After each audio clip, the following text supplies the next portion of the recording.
How to stop sharing your live location in a specific chat on WhatsApp on an Android device.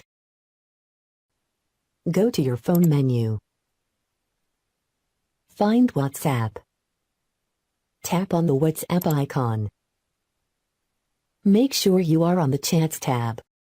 Tap on the group or individual chat where you have shared your live location.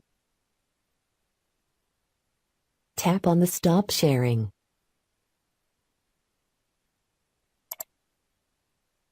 Tap on Stop again to confirm. As you can see, live location has been ended.